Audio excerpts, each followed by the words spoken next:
A palavra de Deus nos diz no livro do profeta Isaías, no capítulo 2, de um tempo futuro, de um tempo de paz.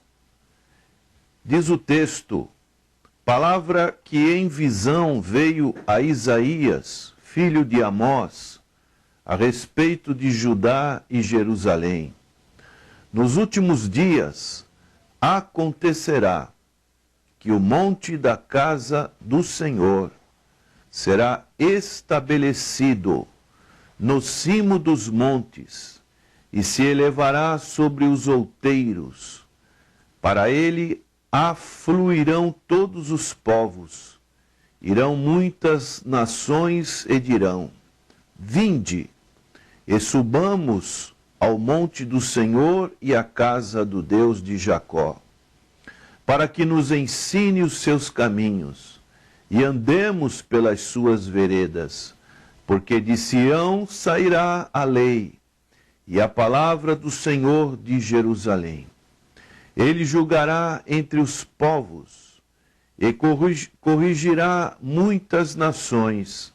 Estas converterão as suas espadas em relhas de arados e suas lanças em podadeiras. Uma nação não levantará espada contra outra nação, nem aprenderão mais a guerra. Vinde, ó casa de Jacó, e andemos na luz do Senhor. A palavra de Deus nos diz que nos últimos dias, uma referência indefinida, e pode incluir um longo processo de cumprimento, incluindo os reinados dos reis de Judá, tanto Ezequias como Josias, o período de restauração após o exílio babilônico, o primeiro advento de nosso Senhor, e a era presente e a gloriosa consumação são épocas em que nos falam desse período dos chamados últimos dias. A palavra de Deus diz no livro do profeta ainda Jeremias, capítulo 23, no verso 20, diz: não se desviará a ira do Senhor até que ele execute e cumpra os desígnios do seu coração nos últimos dias. Entendereis isso claramente, coração, entenderei isso claramente. Então, aqui nos fala de um período em que não é tão definido com relação a esses últimos dias. Essa designação, essa expressão, ela faz uma menção de um novo período que para o profeta jazia em um futuro desconhecido.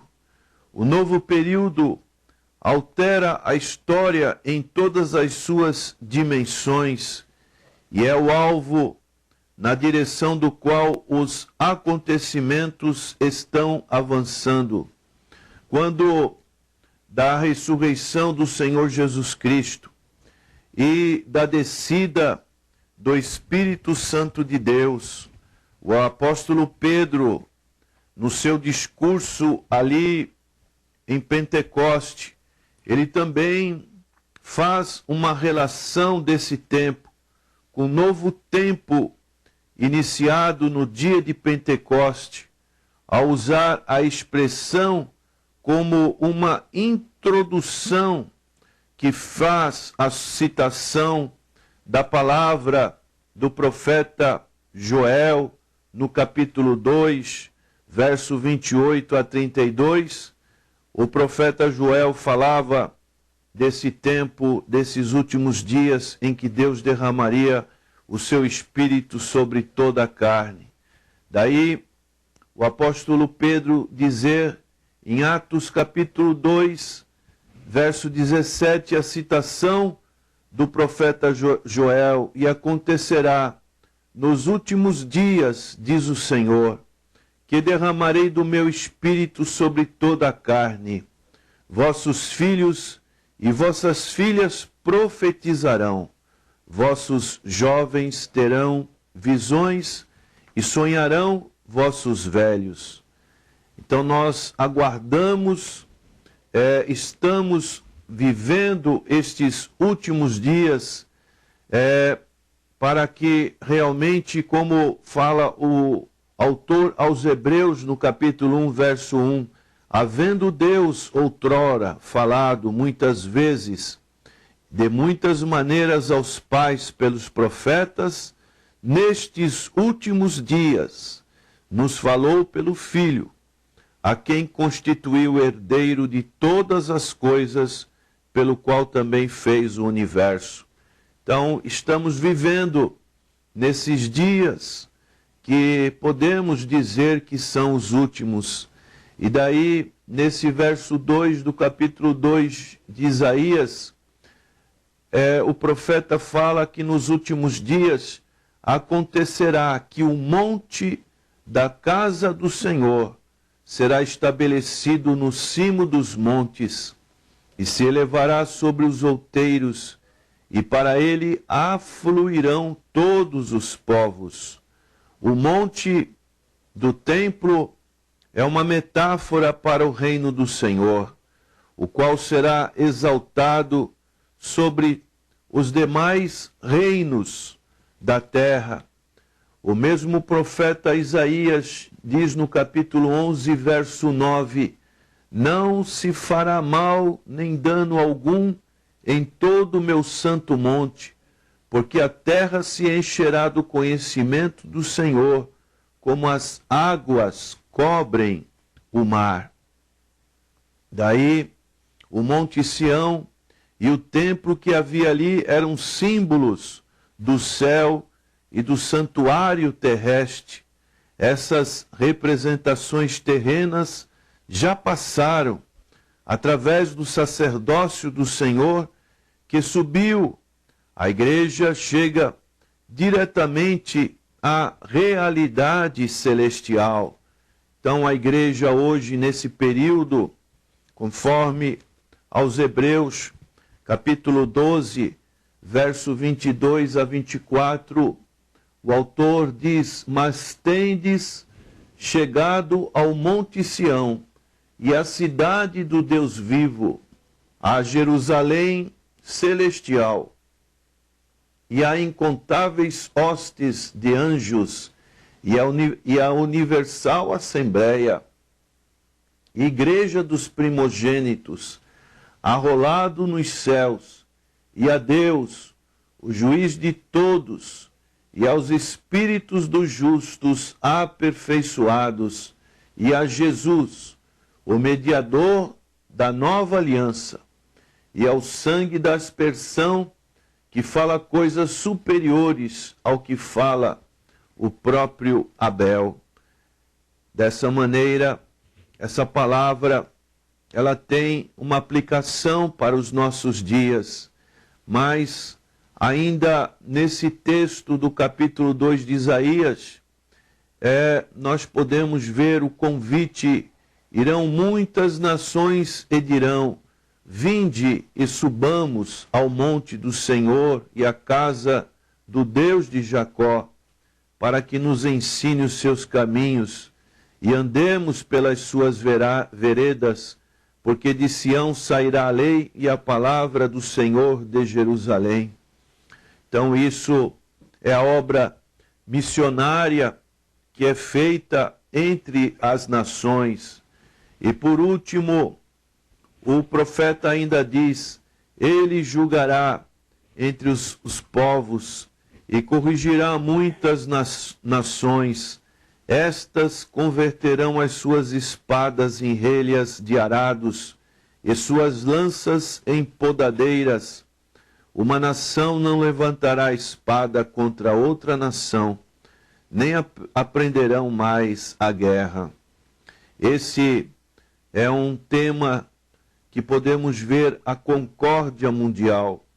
e olhando para a situação do nosso dia a dia, nós podemos ver que ainda está muito longe esse tempo, mas um dia o Senhor estabelecerá esse tempo. Será que um dia chega ainda na nossa geração? Hoje, no presente, as nações se encontram fortemente armadas e estão inventando armamentos mais e mais destruidores, como se o principal objetivo do homem pudesse ser satisfeito somente pela destruição de milhares de seus semelhantes. Mas um dia a paz prevalecerá, de tal modo que os instrumentos de destruição serão convertidos em outros formatos e utilizados para melhores propósitos, como podemos ver neste verso: as suas espadas em relhas de arados, e as suas lanças em podadeiras, e uma nação não levantará espada contra outra nação. Como isto será realizado? Será que é por meio do entendimento da Organização das Nações Unidas? Será que é por meio do comércio? Será que é por meio da educação, de tornar as pessoas mais civilizadas? Será que é por meio de um decreto, uma arbitração? Não podemos crer nisso. As experiências passadas impedem que nossa crença tenha um significado tão pobre. A paz, ela só será estabelecida tão somente pelo reino do príncipe da paz. Como diz o próprio profeta Isaías, e o nome dele será Príncipe da Paz. Ele tem de ensinar as pessoas, por intermédio de seu Espírito, por meio de sua graça. Ele vai renovar os corações delas e governá-las por meio do seu supremo poder. Então, elas cessarão de guerrear e matar. O homem, podemos dizer hoje que ele é um monstro. Ele, quando está com o sangue quente, ele faz coisas absurdas. E somente o Senhor Jesus pode transformar esse leão em um cordeiro. Por transformar o coração do homem, as paixões deste por sangue serão removidas. Que possamos, prezados ouvintes, acreditar nessas promessas que nos falam o profeta Isaías.